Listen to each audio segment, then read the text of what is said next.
ini titik buta Anda. Inilah mengapa roh jahat agamawi begitu banyak di gereja. Dan dunia tidak mau berurusan dengan kita. Mengapa? Karena kita buruk.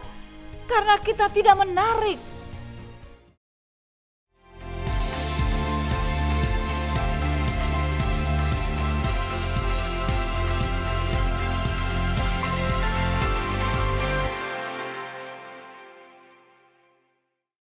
Pertama-tama saya akan mendeklarasikan dan memerintahkan siapapun yang mendengar firman ini, baik siaran dari Pakistan, dari Afghanistan, dari Turki, Irak, Iran, di lebih dari 200 negara yang kami siarkan ini.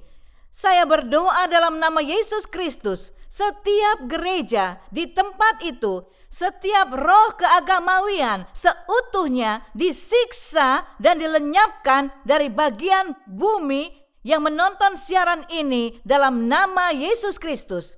Saya katakan saat ini kepada gereja di Timur Tengah, karena gereja di Timur Tengah dan Afrika Utara yang saya ketahui sangat religius.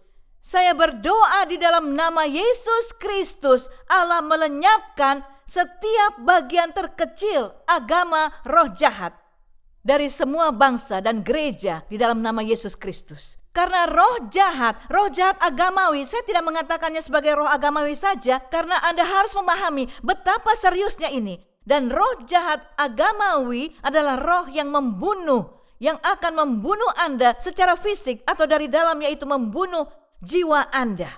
Dan ini adalah penguasa jahat yang amat sangat serius.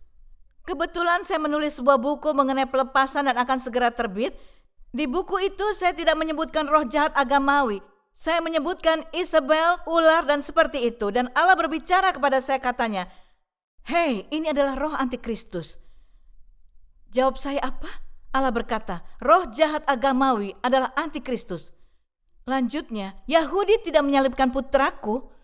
Roh jahat agamawi yang melakukannya. Pertarungan kita bukan melawan darah dan daging. Pertarungan kita melawan penguasa kegelapan. Dan katanya, Yahudi tidak menyalibkan putraku, roh jahat agamawi yang melakukannya. Katakan kepada umatku, roh jahat agamawi adalah roh antikristus dan ada di gereja. Betapa mengerikannya hal itu. Tapi hari ini kita akan menelanjanginya bersama dan jemaat akan mendengar, karena saya tahu gereja di Turki, di Iran, dan juga banyak gereja di Eropa, di Timur Tengah, dan bahkan di Amerika, di dunia barat. Anda melihat roh jahat agamawi dimanapun. Lukas 18 ayat 9-14, dan kepada beberapa orang yang menganggap dirinya benar dan memandang rendah semua orang lain, Yesus mengatakan perumpamaan ini. Ada 2 orang pergi ke bait Allah untuk berdoa. Anda tahu kisah ini bukan? Yang seorang adalah Farisi dan yang lain adalah pemungut cukai. Orang Farisi itu berdiri dan berdoa dalam hatinya begini, "Ya Allah, aku mengucap syukur kepadamu karena aku tidak sama seperti semua orang lain. Bukan perampok, bukan orang lalim, bukan pezina, dan bukan juga seperti pemungut cukai ini. Aku berpuasa 2 kali seminggu, aku memberikan 1/10 dari segala penghasilanku." Tetapi pemungut cukai itu berdiri jauh-jauh. Bahkan ia tidak berani menengadah ke langit, melainkan ia memukul diri dan berkata, "Ya Allah, kasihanilah aku, orang berdosa ini." Aku berkata kepadamu, orang ini pulang ke rumahnya sebagai orang yang dibenarkan Allah. Dan orang lain itu tidak, sebab barang siapa meninggikan diri, ia akan direndahkan. Dan barang siapa merendahkan diri, ia akan ditinggikan. Bukankah ini luar biasa, di mana seseorang melalui ekspresi, pekerjaan, dan kekuatan mereka mencoba segala hal untuk mencapai kekudusan, penebusan, dan kebenaran. Memandang rendah orang lain yang lebih rendah darinya, karena inilah yang roh jahat agamawi lakukan, yaitu membandingkan roh mereka. Anda memandang diri Anda rendah atau memandang orang lain rendah? Dan orang ini pergi memukul dirinya, tidak berani memandang ke sorga. Mengapa? Karena ia memandang dirinya rendah dibandingkan dengan orang Farisi. Jadi yang saya ingin Anda pikirkan adalah kapanpun Anda membaca Alkitab mulai dari hari ini, baik itu mengenai Farisi, pemimpin Taurat, ahli Taurat, pemimpin sinagoga, pemimpin rumah ibadat yang tertua, imam besar yang ada di sana. Saya ingin Anda menggantikan gelar mereka dengan roh jahat agamawi. Jadi semua kalimat dengan warna merah di 4 kitab Injil adalah semua hal yang akan Anda lihat mengenai Yesus menghadapi roh jahat itu, roh jahat agamawi. Adalah hal gila bagaimana Anda dapat mengenalinya dengan melihat dari sudut mata Yesus. Bahkan ketika seseorang berkata, oh jika Anda ingin mengetahui karakter Allah yang sesungguhnya, di mana saya tidak setuju ini, kata mereka baca tulisan warna merah. Yang kenyataannya warna merah ini diterbitkan oleh manusia. Jadi harusnya semua tulisan di Alkitab berwarna merah, karena setiap perkataan di Alkitab adalah nafas Allah. Mari kita membedakan ini. Tidak masalah bagi saya untuk membedakan apa yang Yesus katakan, sangat wajar dan berkuasa. Tetapi orang-orang ingin memisahkan perjanjian lama Allah dan perjanjian baru Allah yang membawa banyak sekali kebingungan dan penipuan. Karena ketika Anda pergi ke Matius 23, Anda akan melihat semua kutuk. Katanya, celakalah kamu hai ahli-ahli Taurat dan orang-orang Farisi. Yesus melakukannya kepada pemimpin agama. Celaka maksudnya adalah kutuk. Terkutuklah engkau. Ia berkata kepada pemimpin roh jahat agamawi. Jadi yang ingin saya sampaikan setelah ini adalah saya membaca ini dan Allah memberikan kesaksian yang luar biasa di pikiran saya bertahun-tahun yang lalu. Saya sedang berbicara di sebuah konferensi, membuka panggilan altar dan ada pasangan yang datang. Saat panggilan altar, betapa banyak teroris yang diselamatkan dari pelayanan kami. Juga wanita Timur Tengah, tapi ini di konferensi besar di dunia barat, di Amerika. Dan pasangan ini berbaris di antrian doa. Mereka menghampiri saya, meminta doa untuk pernikahan mereka. Jadi bukan hal besar bagi saya karena saya tahu dalam pikiran saya menghadapi begitu banyak roh yang berbeda dan orang yang radikal melihat manifestasi roh-roh jahat yang gila. Kemudian sang istri berkata pada saya, tolong berdoalah bagi kami karena pernikahan kami di ujung tanduk. Dan suami saya, dia tidak sejajar dengan level roh saya. Bagaimana saya berjalan dengan Allah. Saya puasa tiap minggu.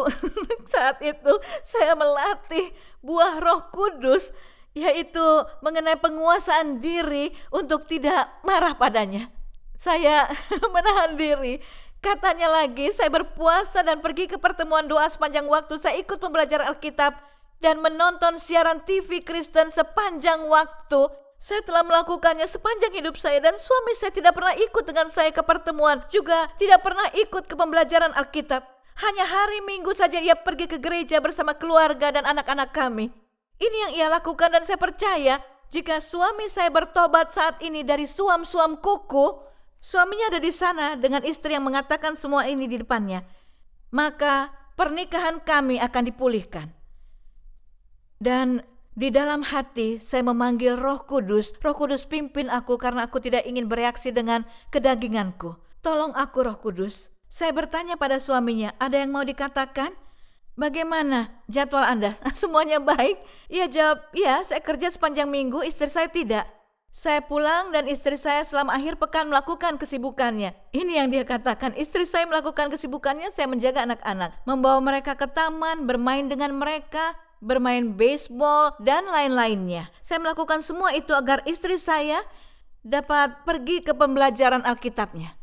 Selanjutnya ia berkata, saya mendengar Alkitab suara di mobil sepanjang waktu. Mendengar lagu penyembahan, saya tidak mendengarkan lagu lain. Saya menyukai lagu penyembahan, saya menyembah di mobil. Saya memiliki kehidupan doa yang layak, tetapi ia terpukul dalam perkataannya saat itu juga. Karena ia sangat dihakimi. Dan ia menerima penghakiman itu. Perhatikan, ketika Anda dihakimi, jangan menerima penghakiman itu. Karena tidak ada penghakiman bagi mereka di dalam Kristus Yesus. Dan terkadang penghakiman seseorang menjadi penghakiman diri sendiri, membenci diri sendiri jika Anda mengizinkannya. Yang terjadi adalah suami ini terpukul dan berkata, saya menginginkan pernikahan yang lebih baik, saya melayani Allah dengan lebih baik, saya minta maaf. Pria ini bertobat. Saya terkejut karena istrinya begitu berseteru, kejam, dan memandang rendah suaminya. Saya menatap istrinya dan berkata, saya punya solusi untuk pernikahan Anda. Dan jika Anda sungguh-sungguh bersedia melakukannya, Anda dapat memperbaiki pernikahan Anda dengan segera. Maukah Anda melakukannya? Istrinya menjawab, saya bersedia melakukan apapun. Saya ingin diperbaiki. Allah membenci perceraian. Dan istrinya mengutip semua ayat. Ia membanjiri saya dengan ayat dan berkata, saya ingin sekali pernikahan saya berhasil. Katakanlah apa yang harus saya lakukan.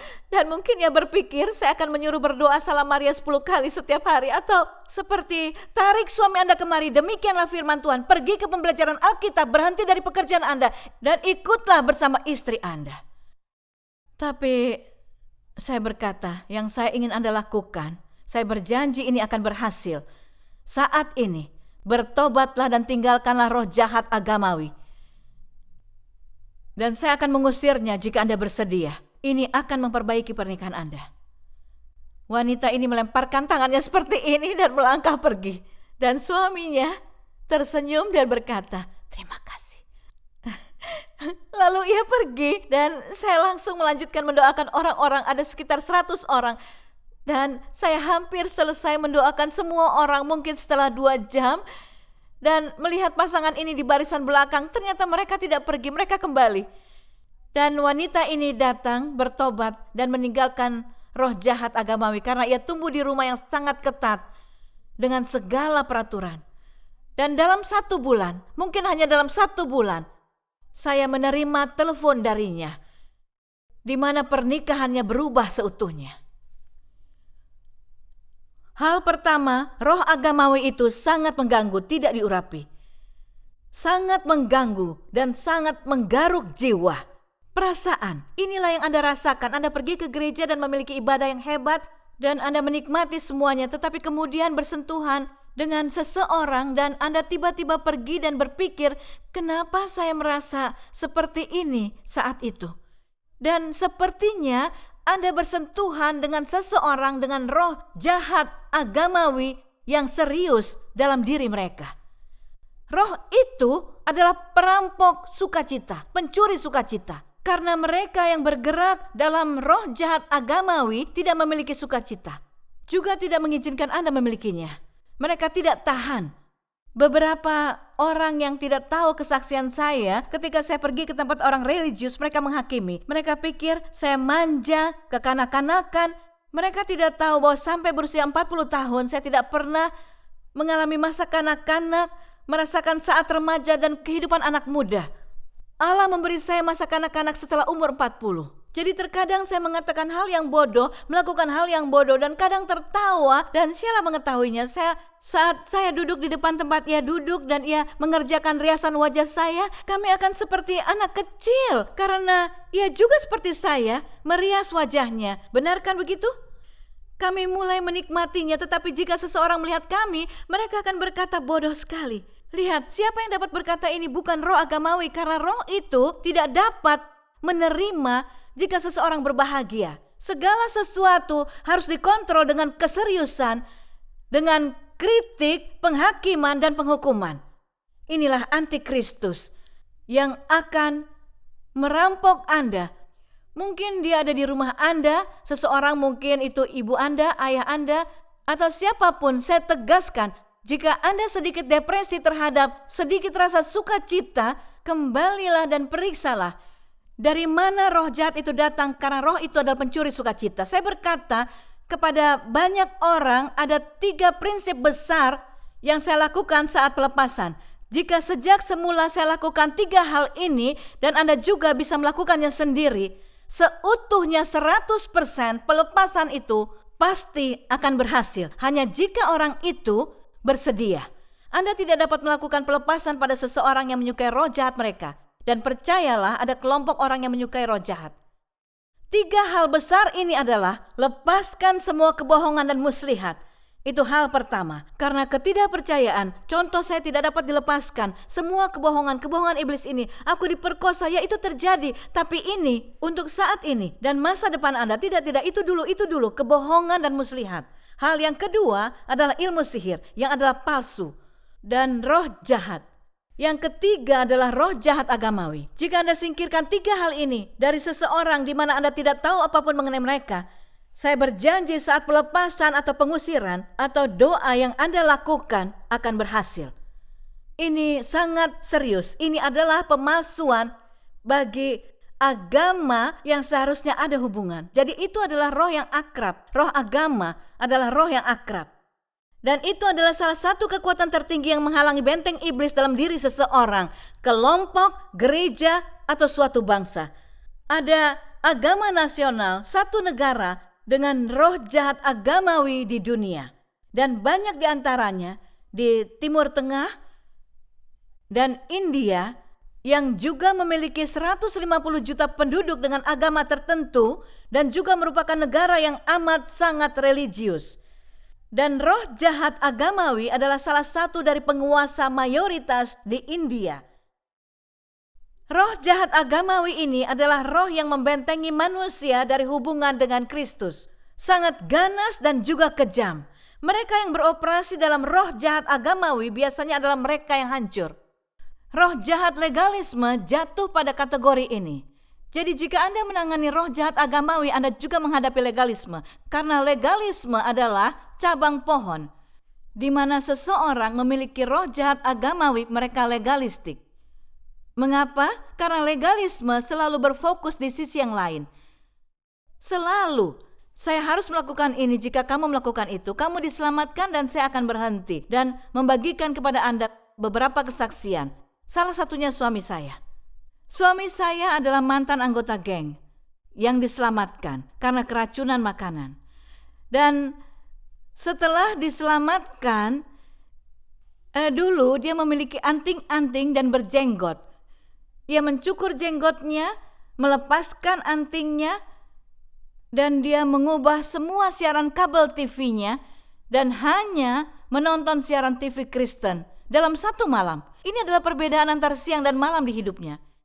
Tetapi jika ia pergi dan mulai berkata kepada orang lain, Anda harus mencukur jenggot dan berhenti mengenakan anting-anting dan juga mengganti siaran Anda. Saya sama sekali tidak mendukung yang ini. Tetapi jika ia mulai mengubah kekristenan dan juga mengubah keselamatan berdasarkan syarat-syarat ini, hal itu menjadi legalisme. Satu hal lagi, Anda tidak dapat berkata kepada orang lain, saya tidak mendukung minuman beralkohol sama sekali. Jangan berkhotbah ini. Dan menjadikannya bagian dari keselamatan dan menghakimi orang lain berdasarkan hal itu. Maksud saya, sekali lagi, suami saya berhenti minum alkohol 25 tahun yang lalu, bahkan sebelum kami bertemu. Ia tidak minum setetes pun alkohol di mulutnya jauh lebih lama daripada saya berhenti. Tapi suami saya tidak akan pernah mengkhotbahkan hal ini karena mukjizat pertama Yesus adalah mengubah air menjadi anggur. Namun dari mimbar ini saya tidak menyarankan atau mendukung Anda minum minuman beralkohol. Tapi ini adalah keyakinan pribadi saya yang tidak bisa saya paksakan kepada orang lain. Saat Anda mengenakan sesuatu, hal itu akan menjadi sebuah aturan bagi keselamatan dan ini adalah dari gerbang neraka. Roh jahat yang melakukannya. Dan Anda mulai menjadi orang Kristen yang seperti ini. Anda orang Kristen yang demikian. Seperti wanita tadi yang memandang orang lain rendah. Dan kita seperti orang Farisi. Dan kehilangan koneksi dengan Yesus Kristus. Menyedihkan sekali. Anda pikir mengapa banyak anak-anak yang datang dari keluarga Kristen? Kebanyakan dari mereka, dengarkan ini, beberapa menulis kepada saya, kami keluarga Kristen yang sempurna tetapi anak-anak kami tidak melayani Allah. Benar, kita hidup di dunia yang rusak. Tapi ada pengecualian. Saya yakin kebanyakan anak-anak yang keluar dari keluarga Kristen, mereka tidak mau melayani Allah, tidak mau melayani Kristus. Kenapa? Karena mereka tumbuh dalam tekanan roh jahat agamawi. Dan kita bertanggung jawab untuk itu. Saya dan suami saya bertahun yang lalu saat membesarkan putri kami bekerja dengan roh jahat agamawi. Saya mengakuinya di sini saat ini. Tetapi saat putri kami pergi ke dunia, saat kami bertobat dan saat kami mengusir roh jahat itu keluar, putri kami kembali dengan kekuatan penuh untuk Yesus Kristus dan menjadi seorang pelayan misionaris, masuk ke perguruan tinggi Alkitab. Hari ini ia berumur 21 tahun. Ia dan suaminya bertemu di lapangan misi dan memegang ajaran Alkitab. Anda tahu mengapa? Saya percaya sekitar 6-7 tahun yang lalu, saya dan suami duduk dan menangis di hadapan Tuhan dan berkata, Tuhan, kami orang religius dan kami ingin bertobat dari membuka pintu bagi roh jahat ini, dan kami mengusirnya dalam nama Yesus. Apakah kami tidak bisa mendengar dari Roh Kudus? Ya, Anda dapat melakukannya seperti saklar lampu. Anda dapat menjadi saklar lampu karena Anda telah melihat orang yang mengatakan nubuatan dalam hidup Anda dan mereka begitu berkuasa, dan keesokan harinya mereka berkata, apa ini? Anda mempercayai seseorang dan menyadari Anda berkata ini adalah wanita, dan keesokan harinya, oh tidak, ini roh jahat atau setan. Apa ini? Mengapa? Karena ya, mereka mendengar dari Roh Kudus, tapi seperti saklar lampu, tergantung kehendak Anda. Jika Anda ingin pergi kepada iblis, Anda dapat melakukannya sekarang. Inilah yang tidak dipahami orang-orang. Mereka berkata, saya telah dilepaskan. Apakah saya kehilangan pelepasan saya? Saya berkata, tentu saja. Anda masih memiliki kehendak pribadi. Jika Anda ingin pergi ke paranormal, tentu saja Anda akan mulai beroperasi dalam roh jahat. Jika Anda masih membaca horoskop di koran, ini bukan legalisme, tapi ini adalah kenyataan. Anda dapat mengganti dari persekutuan dengan agama dalam sekian detik. Hal itu sedikit mengerikan. Mengapa demikian? Karena itu akrab. Itu roh yang akrab, di mana keakraban ini adalah ular rahasia. Anda tidak melihatnya. Ini di titik buta Anda. Inilah mengapa roh jahat agamawi begitu banyak di gereja, dan dunia tidak mau berurusan dengan kita. Mengapa? Karena kita buruk. Kita tidak menarik. Kita bukan orang Kristen yang manis dan baik. Kita mencari kesalahan. Kita berperawakan tinggi, tidak bertoleransi. Tahukah Anda mereka yang memegang cambuk terhadap orang-orang homoseksual dan berkata mereka akan pergi ke neraka? Kekristenan seperti apa ini? Ada roh jahat agamawi. Siapa Anda hingga berani mengatakannya? Siapa yang akan datang? Ketakutan yang mana?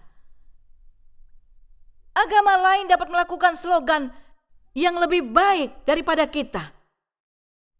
Dan inilah yang kita hadapi hari ini. Dan berpikir, mengapa ini terjadi kepada kita? Karena kita beroperasi. Saya tidak mengatakan untuk semua orang, tetapi kita beroperasi kebanyakan dari roh jahat agamawi.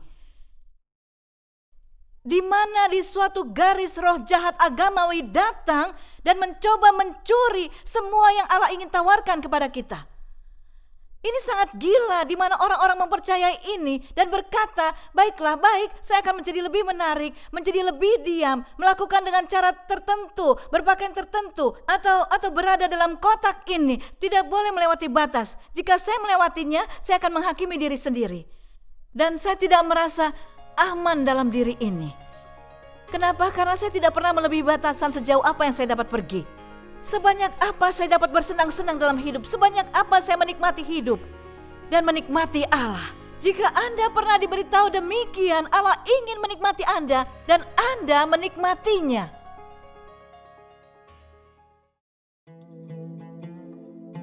Saya lahir dan dibesarkan di Istanbul, Turki, dalam keluarga Muslim yang taat.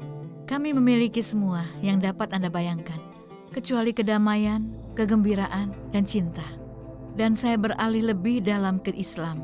Saya ingin belajar tentang Tuhan. Karena saya pikir jika saya menemukan Tuhan, Dia bisa menjawab doa saya. Dia bisa mengubah keadaan saya. Saya mengikuti kursus Quran ketika saya berumur 12 tahun. Dan kursus Quran itu menanamkan banyak sekali benih jahat di hati saya. Sebagai gadis 12 tahun, hati saya terjual untuk jihad. Saya ingin membunuh dan mati demi nama Allah. Kemudian saya bertemu dengan pria Muslim yang fanatik. Kami menikah ketika saya masih remaja. Muncul penderitaan lainnya. Dia mulai memukuli saya setiap hari, menendang saya di lantai, menampar saya di depan umum. Dan menurut Quran, dia melakukan hal yang benar. Dia mendisiplinkan saya untuk menjadi wanita muslim yang lebih baik. Dia meletakkan pisau di tenggorokan saya dan menyuruh saya lompat dari gedung yang tinggi. Dan saya sujud di lantai, memohonnya untuk hidup saya. Itulah saat saya memutuskan untuk meninggalkannya. Saya memimpikan kebebasan. Dan saya berkata saya akan pergi ke Amerika. Tidak masalah, kemanapun Anda pergi, di sana Anda berada.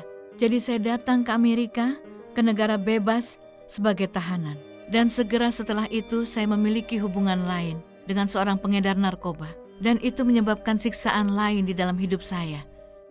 Kali ini saya masuk ke dalam dunia yang menjadikan saya sampah. Saya berumur 28 tahun, bercerai 2 kali, ibu tunggal, dan depresi. Ada suara-suara di kepala saya, hidup ini tidak layak dijalani. Dan saya pergi bekerja, dan saya mulai merencanakan bunuh diri. Saya pergi ke kamar kecil, dan saya mulai membuka rahasia dengan Tuhan, dan saya berkata padanya, "Mengapa kau membenciku? Apa salahku sehingga aku seperti ini? Mengapa engkau meninggalkan aku? Mengapa engkau mengabaikan aku?" Saya berkata, "Aku mengetuk, apakah kau akan menjawabku?" Dan kemudian saya membersihkan wajah saya dan saya kembali ke tempat duduk saya. Kemudian bos saya memanggil saya ke kantornya dan dia berkata, "Saya belum pernah melakukan ini. Saya tahu ini kedengarannya sangat aneh, tapi saya harus mematuhinya. Tuhanku Yesus berbicara kepada saya. Dia ingin saya memberitahu Anda tidak ditinggalkan atau ditelantarkan. Sejak Anda lahir, Yesus ada di sisimu. Dia ingin saya bertanya kepada Anda sekarang. Apakah Anda ingin menerima Dia sebagai Tuhan dan Penyelamat?" Saya jatuh ke lantai dan saya mulai menangis. "Ya Yesus, ya." Dan begitulah, satu ya membawa saya ke kerajaan Allah. Satu ya mengubah hidup saya. Saya ciptaan baru sekarang. Yang lama sudah berlalu dan semuanya menjadi baru. Dia mengubah pikiran saya. Dia mengubah hati saya.